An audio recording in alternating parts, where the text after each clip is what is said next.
Ok, la relación la vamos a explorar a lo largo de este curso, pero la relación, hermano, es que la iglesia es la familia es la iglesia. La iglesia en este tiempo se reúne, no donde nos reunimos nosotros en un local aparte, con 100, 200, 300 personas que tal vez no se conocen. La iglesia se reúne en casas. La iglesia nace en la casa. La iglesia nace en la familia greco-romana y por eso parte de la tarea de ustedes tiene que ver que usted va a explicar el sistema familiar en Primera de Timoteo, porque usted debe de saber que la familia que usted va a leer en Primera de Timoteo no es igual, no es similar a la familia que tenemos el día de hoy. Entonces recuerde eso, la iglesia nace en la casa. La iglesia nace en la casa. Cuando Pablo habla de casas en Timoteo, cuando Pablo habla de familias, está hablando de iglesias. La iglesia se reúne en casas. Eso es muy importante. Así que la forma, escuche bien, la forma que va a adoptar la iglesia, estoy escuchando la forma, va a ser la de la casa o familia romana. Por eso es muy importante conocer ese trasfondo, ¿verdad? Usted lee Primera de Timoteo hoy, piensa en familia, a lo mejor piensa en la suya, o piensa en la familia el día de hoy, pero hay una abismal diferencia. Y es muy importante que nosotros podamos conocerla para que podamos entender mejor y aplicar mejor la primera carta a Timoteo. Pero en algo todos ustedes están de acuerdo, están en lo correcto, ¿verdad?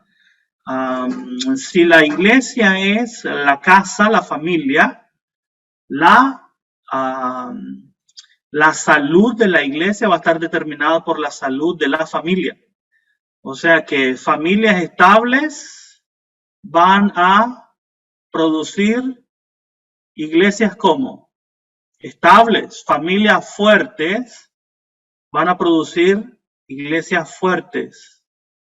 Y ese es un principio inalienable, ¿verdad? Que vamos a aprender en Primera de Timoteo. No puede los que van al frente tener familias.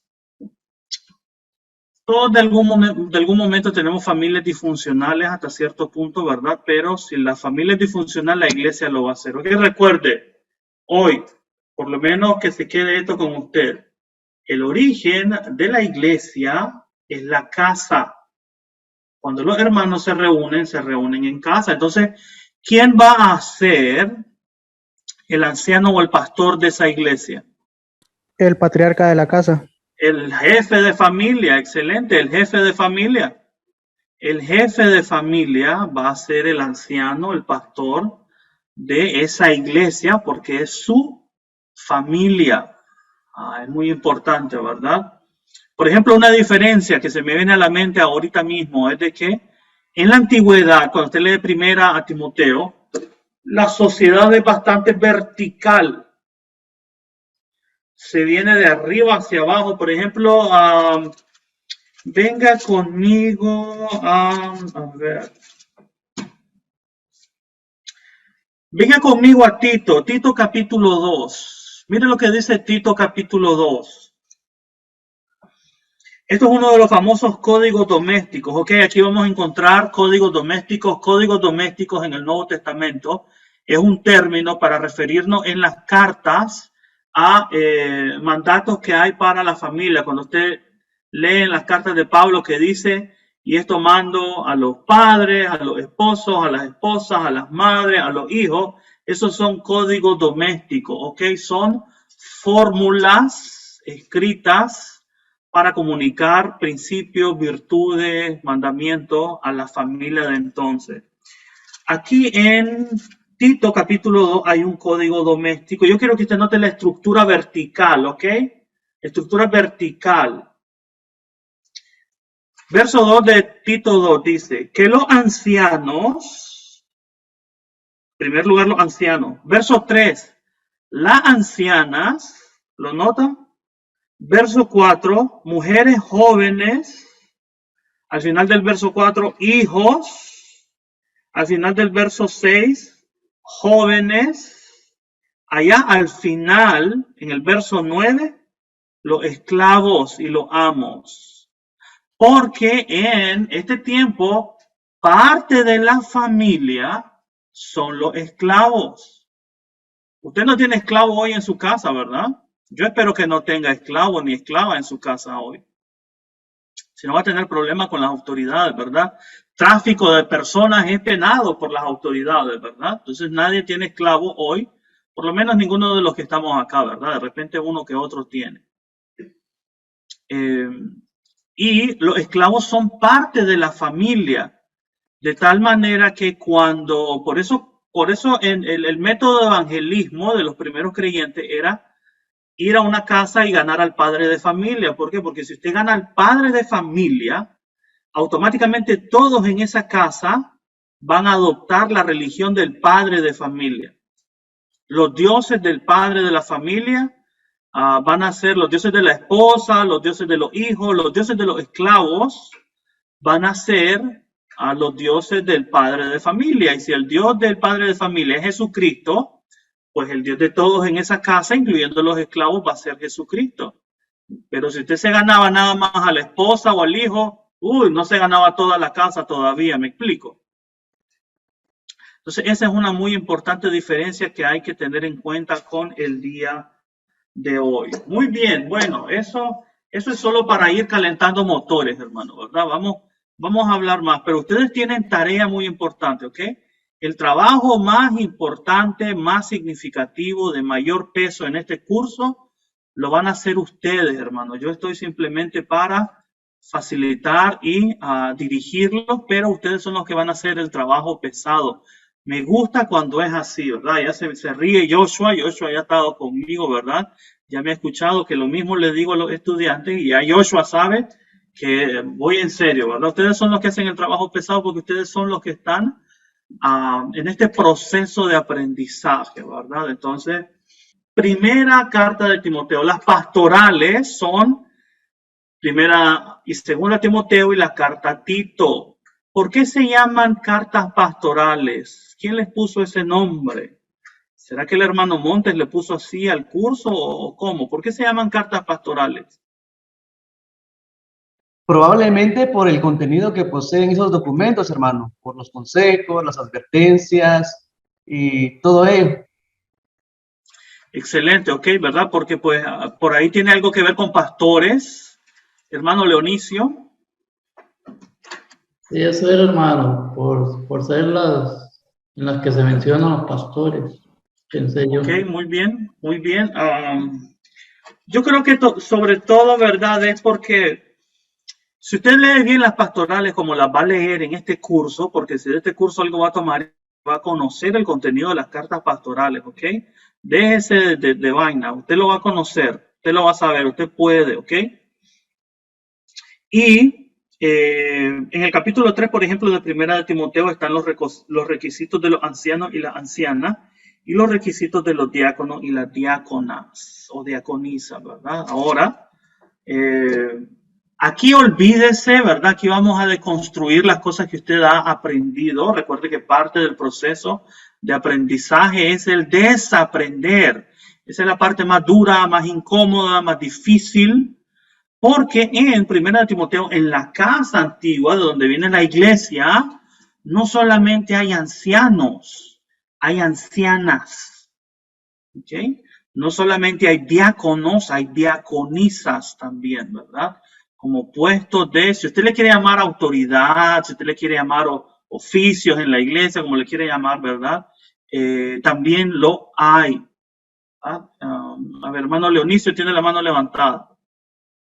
Sí, hermano, entonces, digamos, con esa afirmación que usted está haciendo, quiere decir que hay pastora o bien pastoras. Bueno, hermano, vamos a ver qué dice la escritura. ¿Qué le parece, verdad? Vamos a ver qué dice la escritura. Yo ya sé lo que la escritura dice, ¿verdad? Pero ustedes tienen que pasar por ese proceso para que lo saboreen, para que quede mejor el conocimiento en ustedes. Pero aquí no vamos a simplemente repetir que porque nos han enseñado así es como es.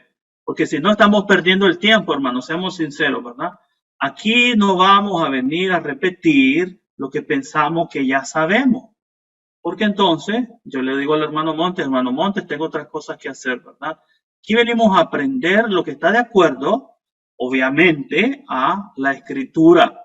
Entonces vamos a dejar, hermano, para responder esa pregunta que usted acaba de hacer, vamos a dejar que sea el texto mismo de la escritura el que nos responda. Ok, a ver, veo la mano levantada del hermano Julio. Adelante, hermano. Ya, sí, hermano, yo creo que en la carta a Timoteo se refiere a lo que instruye para cómo se debe manejar la iglesia, cómo se debe administrar la iglesia, cómo se debe manejar, digamos, los líderes, todo a eso. Ok, aquí va la pregunta, hermano. A ver, ¿por qué los requisitos para ancianos, pastores, pastora, por qué están en primera de Timoteo? ¿Por qué no están en primera de los Corintios? ¿Por qué no están en la carta a los Romanos? ¿Por qué están en primera de Timoteo? ¿Por qué no están en Apocalipsis? ¿Por qué están en primera de Timoteo? Ok, hermano, bueno, yo estaba viendo, hermano, de que ahora que estoy leyendo las 3 cartas, que parece ser, hermano, de que la iglesia tenía ya cierta edad. Es decir, por lo que dice Pablo, uno ve que es así, digamos, ya la iglesia tenía como cierto tiempo. Ok, como cierto tiempo, ¿y eso quiere decir qué, hermano? Bueno, como que ya necesitaba una organización ya más estable, por decirlo así. Ok, pero esa organización ya existe, hermano, no es nueva. Esa organización ya existe en el pueblo de Israel y esa organización ya existe en Hechos 14. Hechos 14, que es, si no me equivoco, el final del primer y comienzo del segundo viaje misionero de Pablo. Dice Hechos 14 que él constituía ancianos en la iglesia y ciudades donde iba. Y eso es mucho, mucho tiempo antes de que mande a Timoteo a Éfeso. Entonces yo le daría la razón si el texto bíblico fuera la primera vez en las pastorales que menciona ancianos, pero ya existe eso. Pero muy bien, buen intento, hermano, excelente. Estamos para aprender.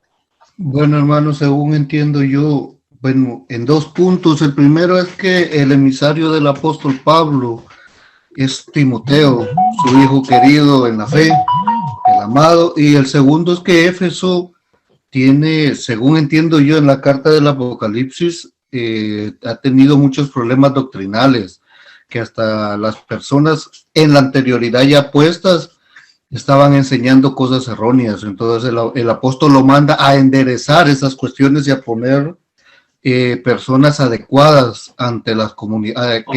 Me gusta esa palabra, hermano, persona adecuada. Vamos a ir a eso luego, pero 2 cosas. Número 1, Timoteo, aunque sí es cierto, es el hijo amado de Pablo, pero Timoteo tiene muchas misiones en el Nuevo Testamento.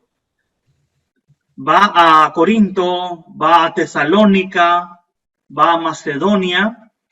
Así que la misión a Éfeso no es exclusiva de Timoteo. Y segundo lugar, también habían problemas doctrinales en otras iglesias donde Pablo envió a Timoteo. Por ejemplo, se me ocurre Corinto, ¿verdad? Eso es un buen ejemplo. Entonces, entiendo lo que quieres decir, hermano, pero todavía no respondemos la pregunta, porque ¿saben por qué? Porque esa no es una pregunta que le hacemos al texto.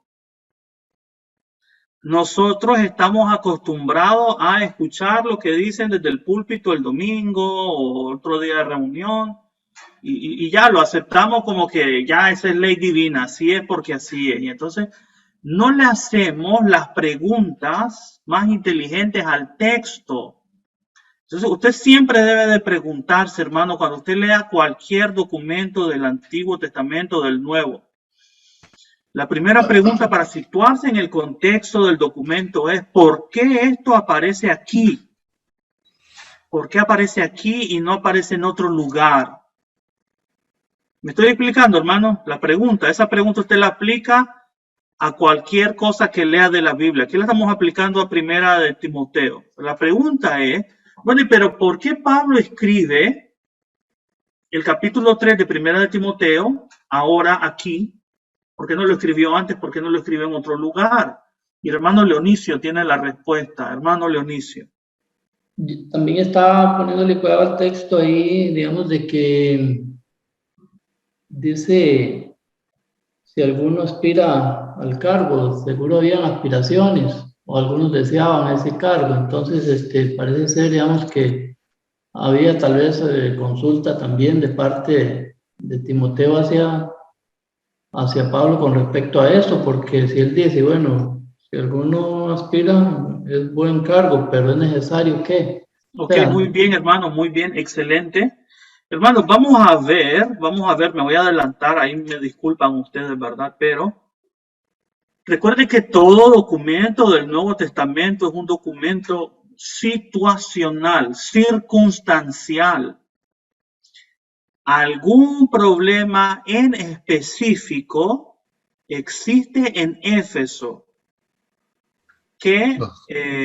por el cual Pablo va a escribir lo que escribe, y ese problema es diferente a Corinto, ese problema es diferente a Roma, ese problema es diferente a la Odisea u otro lugar. Me explico, hermano. Recuerde que las cartas del Nuevo Testamento son documentos circunstanciales. Algo está sucediendo en esa iglesia, por lo cual se escribe lo que se escribe a ella y no a otra. Y en el caso de Éfeso, parece ser, pero ustedes lo van a confirmar porque es parte de su tarea, parece ser que los falsos maestros son algunos de los mismos ancianos. Entonces, en Primera de Timoteo, Pablo no está inventando, descubriendo por primera vez el oficio de anciano pastor, que esa es la forma errónea, peligrosa, en la que usamos las pastorales. No hay ancianos en una iglesia, vamos a estudiar las pastorales 6 meses, 1 año, para que la iglesia aprenda y vamos a instalarlos. No, para eso no escribió Pablo las pastorales. Porque aquí está esto, escucha esto, no estamos descubriendo el agua helada, ¿correcto? Los ancianos, los pastores, ya existen en las iglesias, ¿ok? Antes de Primera de Timoteo. Tú ya sabes eso, ¿verdad? Tú ya debes de saber eso. Mucho antes de Primera de Timoteo ya existen ancianos. A ver, no me diga que no. A ver, vamos a ver Filipenses. Filipenses capítulo 1, verso 1. A ver, ¿quién lo lee? Rápido. Filipenses 1:1. Mucho antes de Primera Timoteo. Filipenses 1:1. A ver, vamos a pedirle a Joshua que lo lea, Joshua. Pablo y Timoteo, siervos de Jesucristo, a todos los santos en Cristo Jesús que están en Filipos con los obispos y diáconos. Ahí está.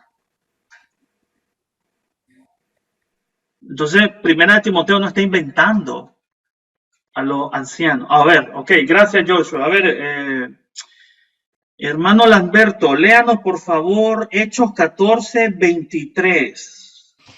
Designaron presbíteros en cada iglesia y después de hacer oración con ayunos los encomendaron al Señor en quien habían creído. Okay. Presbíteros es la palabra donde tenemos obispo, anciano, pastor. Ahí está, Hechos 14:23, mucho antes todavía de Filipenses. ¿Lo está viendo, hermano? Estas son cosas que yo me imagino que ustedes saben. Esto no es nada nuevo, ¿verdad? Para ustedes. ¿O es nuevo para ustedes?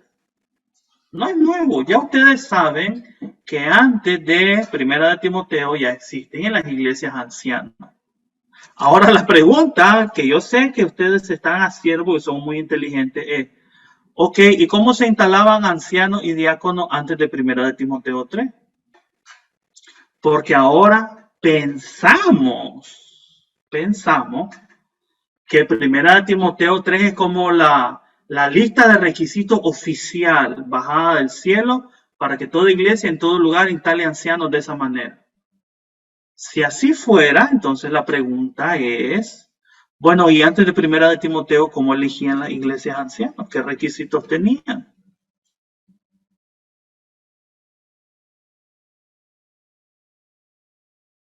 Me estoy explicando, hermanos, son solo preguntas para que ustedes piensen, tienen que pensar, ¿ok? Tienen que pensar. El cerebro es como un músculo, como cualquier otro músculo del cuerpo, ¿verdad? Que hay que ejercitarlo. Y entonces la pregunta es, si ese fuera el propósito de Pablo al escribir Primera de Timoteo, aquí está para la iglesia de todas las generaciones, la lista de ancianos o los requisitos. Hay problema, hermano, porque no todas las iglesias van a seguirlas en todo lugar, ¿verdad? Pero ahora las tenemos y las vamos a estudiar. Entonces recuerde, esa lista está ahí porque hay un problema específico en la iglesia en Éfeso y detrás de ese problema, los cabecillas de esos falsos maestros son algunos de los ancianos. Entonces, ahora en el capítulo 3, esa famosa lista de requisitos es para que Timoteo le enseñe a la iglesia a distinguir entre un falso anciano y un anciano verdadero. ¿Okay?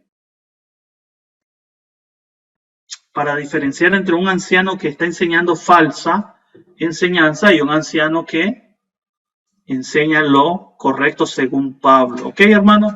Me explico hasta este punto. ¿Tienen alguna pregunta, comentario antes de que continuemos? Y ahora les voy a compartir unas diapositivas que tengo acá, ¿ok? Pero antes de ir ahí, quiero saber si alguno de ustedes tiene alguna pregunta, duda sobre lo que estamos calentando motores apenas, hermanos, estamos conversando, ¿verdad? Todavía no hemos entrado en sí al texto de Primera de Timoteo. Hermano, abra el micrófono, por favor. No lo podemos, ahora sí. Ya, entonces, yo decía que aquí se estuviera generando el liderazgo para la organización y la admisión de la iglesia, digamos, ¿no? Se estuviera seleccionando, digamos, a las personas. ¿Eso fuera, hermano? Perdón, hermano, a ver si le entendí. Lo que usted está preguntando es que si esto es para seleccionar a un liderazgo que ya existe o para instalar uno nuevo.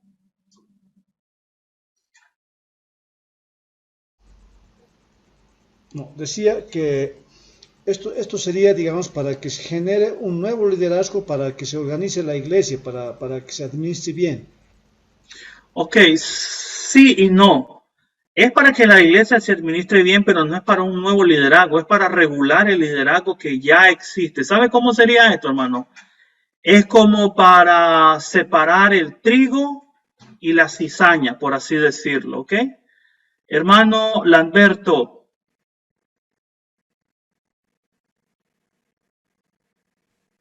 Sí, hermano, solo quiero dar mi opinión que en Apocalipsis capítulo 2 aparece el verdadero problema del por qué la carta de Pablo a Timoteo en Efeso, porque dice aquí que ellos han descubierto los falsos apóstoles, las falsas doctrinas y han tenido grandes batallas y persecuciones por esos asuntos.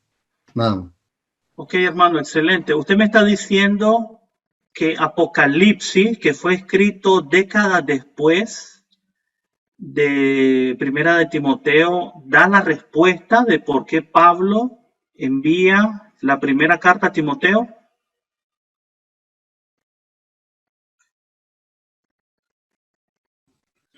Da la respuesta en un contexto, hermano, porque los cambios nunca suceden de un rato a otro, sino que llevan un lapso de tiempo. Y en ese lapso de tiempo siempre hay quien viene y escribe los asuntos como se vienen dando conforme el paso del tiempo. Excelente, hermano, excelente. Entiendo lo que quiere decir. Sin embargo, cuando examinamos el texto de Apocalipsis, verdaderamente no encontramos una situación similar a la que vamos a encontrar en las pastorales, ¿verdad? Y usualmente nosotros no hacemos exégesis de esa manera, ¿verdad? No usamos una carta, vamos a poner, por ejemplo, Primera de los Corintios, para interpretar otra carta. Vamos a poner, por ejemplo, Romanos, ¿verdad? Porque son situaciones y contextos diferentes, con problemas diferentes. Pero entiendo lo que quiere decir, hermano, entiendo, excelente. A ver, hermano Leonicio tenía levantada la mano. Hermano Leonicio. La pregunta es, si ya existían los requisitos para obispos o para ancianos, Mi pregunta es entonces, la situación ahí, ¿por qué se estaba haciendo mal? ¿O por qué se había hecho mal? Si ya existían los requisitos, ¿cuándo, hermano? Antes de Timoteo. ¿Antes de Timoteo o antes de la primera carta a Timoteo? Primera carta a Timoteo, capítulo 3. La verdad, hermano, que ahí entraríamos a un terreno de mucha conjetura, ¿verdad? Porque no tenemos evidencia, no existe, de que estos requisitos de primera de Timoteo 3 existían antes de primera de Timoteo 3. No lo hay, no existen, ¿verdad? Sería mucha conjetura, ¿verdad? Afirmar que ya existen, porque si ya existen, ¿dónde están? ¿Por qué la iglesia no los tiene, verdad? No existen. De alguna otra manera la iglesia elegía, ¿verdad? Ancianos, diáconos, sus líderes, etcétera. De una forma parte de primera de Timoteo, ¿ok?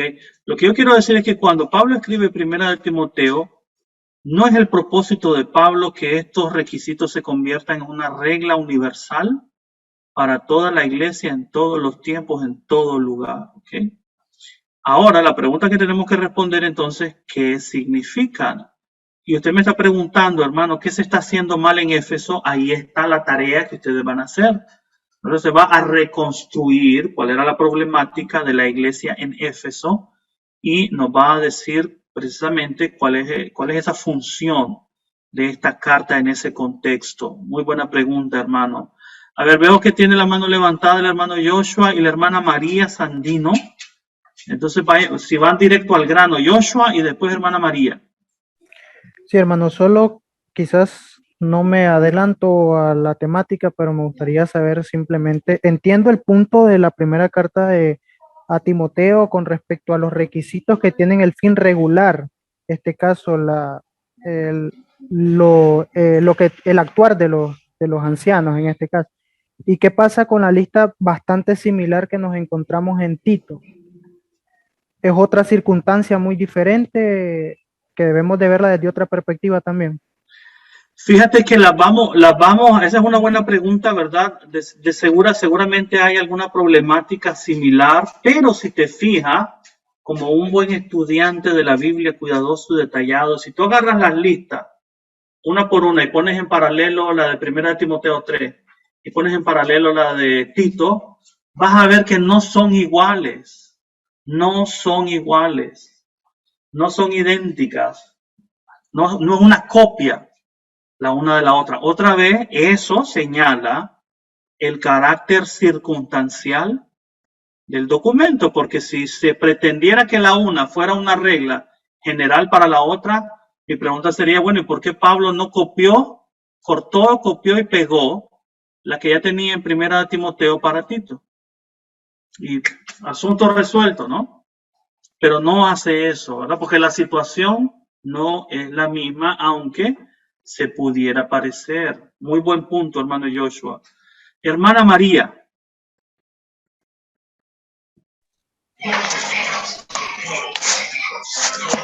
Hermano,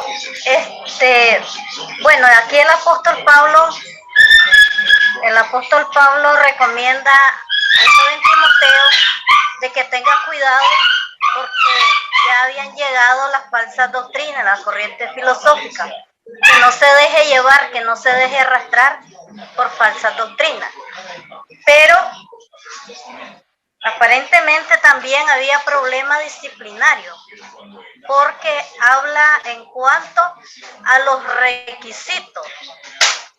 requisitos del ancianado, del obispado, marido de una sola mujer, que gobierne bien su casa, bueno, y en sí los requisitos, más que todo parece una regla disciplinaria. Entonces, el apóstol Pablo manda al joven Timoteo a corregir esto. Excelente, hermana, excelente. Una regla disciplinaria. Y eso, hermana, ¿verdad? Ahora siguiendo en el curso, pero cambiando de tema, yo les hago la pregunta. Tanto que estudiamos las pastorales, tanto que hablamos de las pastorales, de los requisitos para los ancianos. La pregunta es, ¿por qué nuestras iglesias no tienen ancianos y no tienen diáconos. De las iglesias acá representadas en la pantalla, ¿cuántos tienen ancianos y diáconos? 2. Pero las iglesias de Cristo son más, ¿no? 3. ¿Por qué no tienen, hermano? ¿Por qué no hay?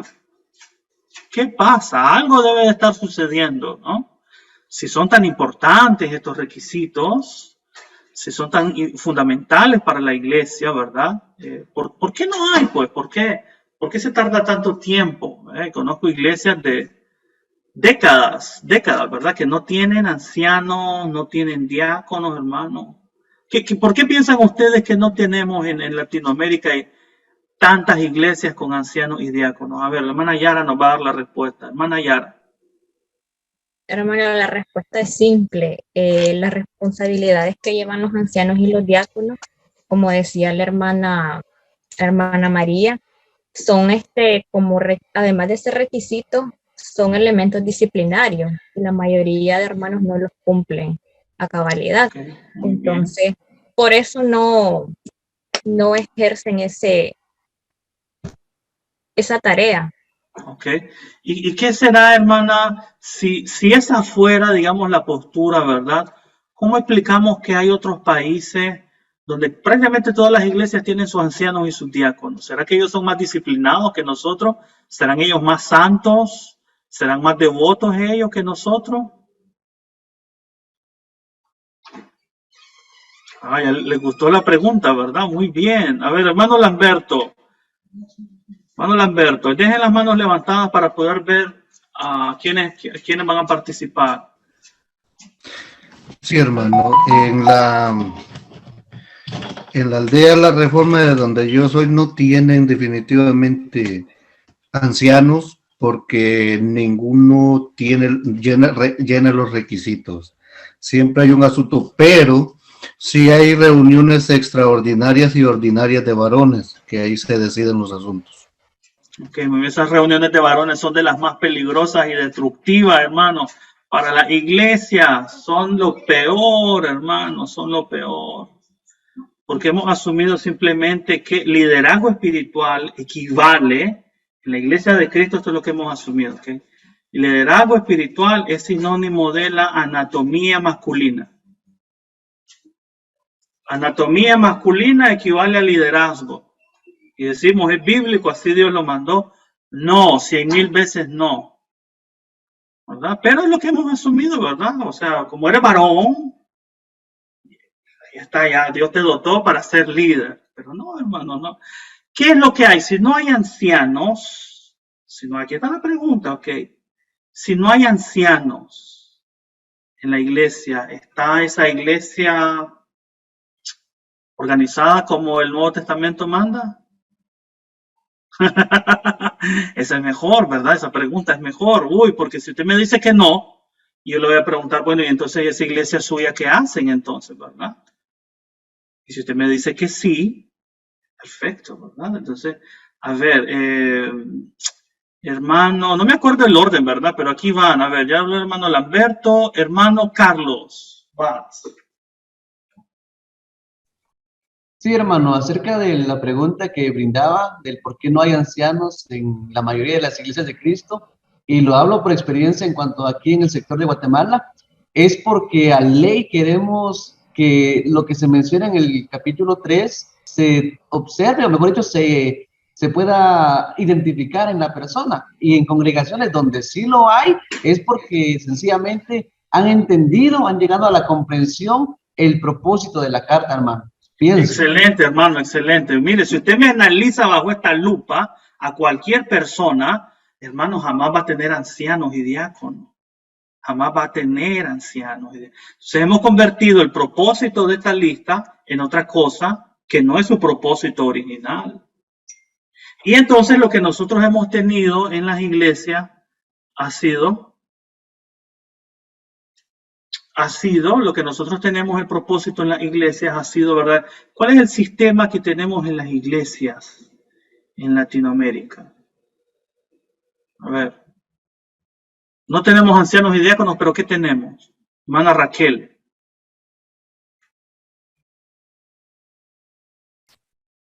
tenemos, hermano, evangelistas. Evangelista. Y unos evangelistas maestros, incluso el evangelista es quien se encarga de organizar lo que es la organización bíblica, los diáconos junto con la iglesia para poder elegir. Ahora bien, en cuanto usted preguntaba el por qué no, muchas veces nosotros hemos esquematizado estos requisitos y creemos que no hay personas idóneas o ideales para poder hacerlo. Y es que a veces también los hermanos que a lo mejor desean el cargo, tienen alguna cosa que ha interferido en su vida personal y muchas veces se niegan a hacerlo cuando deberíamos más bien de buscar cómo esforzarnos para tratar de cumplir con lo que el Señor nos manda. Y a veces eso es una limitante porque ellos consideran de que no, yo tuve esta situación, entonces no. Recuerdo excelente, hermana. Okay. Tenemos el sistema de cacique, ¿verdad? Cacique. Sí. Uno mandando a varios, y si algo hemos aprendido, hermano, es que no podemos, es peligroso poner a un indio a repartir chicha, decimos en Nicaragua, ¿verdad? Porque, bueno, ustedes lo han visto, ¿no? El predicador se afirma sobre la congregación, ¿verdad? Y ahí echa raíces, ahí manda, ahí controla, etcétera, etcétera. Y entonces tenemos ese sistema de cacicazgo, ¿verdad? Que hemos heredado culturalmente, donde pues manda uno, pero el problema es que en la iglesia de Dios, una sola persona no tiene todos los dones que se requieren para hacer crecer la obra, porque se requiere de una diversidad de dones que una sola persona no tiene todos los dones, ¿verdad?